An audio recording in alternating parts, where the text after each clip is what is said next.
सरबराह JUI से एक हफ्ते में 2 बड़ी मुलाकातें। वजीर आजम शहबाज शरीफ की मौलाना फजलुर रहमान से मुलाकात, सियासी सूरत हाल पर तबादला ख्याल। सदर जरदारी ने भी मौलाना से मुलाकात की थी।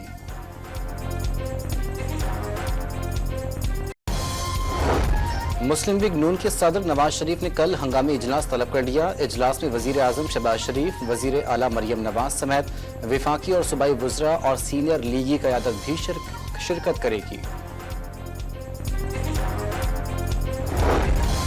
बहर अरब में बनने वाले तूफान असना का रुख बलूचिस्तान और ओमान के साहिलों की तरफ। कराची में तेज हवाओं के डेरे, IA चुनरीगढ़ रोड पर दुकानों के बोर्ड्स गिर गए। गुलशन इकबाल में दरख्त गिरने से खातून जाँ बहक, शहरी जख्मी।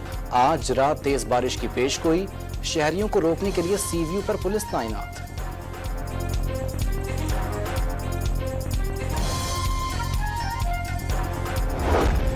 सिंध के मुख्तलिफ शहरों में बारिश का सिलसिला जारी। घोटकी, मीरपुर, माथैलो और अतराफ में बादल बरस पड़े।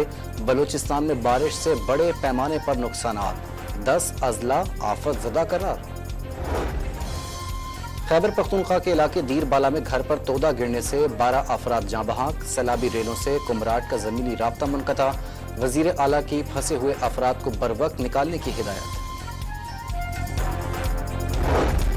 फोर्सेस का जिला खैबर की वादी तीरा में खुफिया इत्तलात पर ऑपरेशन। 12 खवारिज मारे गए। 20 अगस्त से जारी कार्रवाइयों में 37 खवारिज हलाक और 14 जख्मी हो गए। और सितंबर में महंगाई 9 से 10% रहने का इम्कान। अगस्त में दरामदात का हुज्म 4.5 से 5 अरब डॉलर्स रहने की तवक्को।